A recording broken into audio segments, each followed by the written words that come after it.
Interestingly enough, the topics that we're covering today, I find resonate with investors.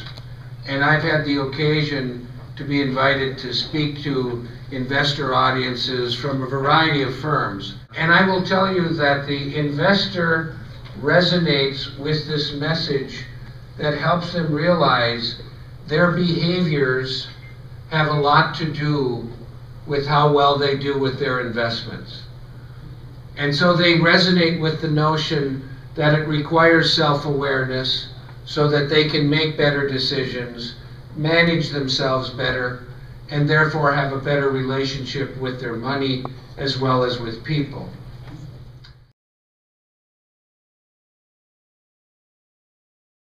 The financial crisis, on the other hand, has touched virtually everybody on the globe.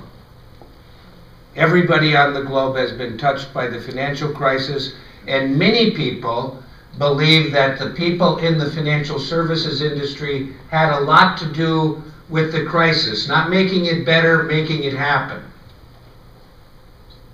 And so we have an opportunity here. Consumers are confused, therefore, about who to trust and what to do with their assets. Consumers are not prepared for retirement and are scared about the future. And I know many of you in events like this have heard from Mitch Anthony. Mitch always talks about retirement being an unnatural state of being, and I think it's going to become increasingly unnatural because people simply cannot afford to retire in the manner in which we thought they all would be able to. And so the game has shifted. A responsible mindset has emerged in the marketplace, as evidenced by the fact that the United States has actually recently begun having a positive savings rate again.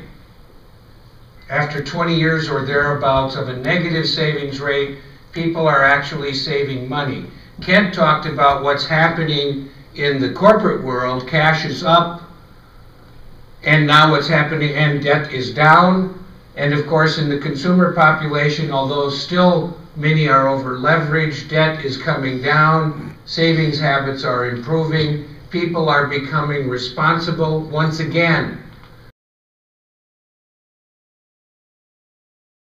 We have cognitive habits, and we have emotional habits, and we have motor habits.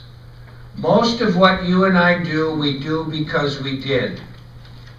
And when Dan Goleman wrote his book, Emotional Intelligence, and when the Consortium for Research on Emotional Intelligence started to share its research, we heard terminology like the amygdala hijack. The amygdala, which is part of the emotional center, the limbic system, when it hijacks the brain, the part of the brain it hijacks is the rational center.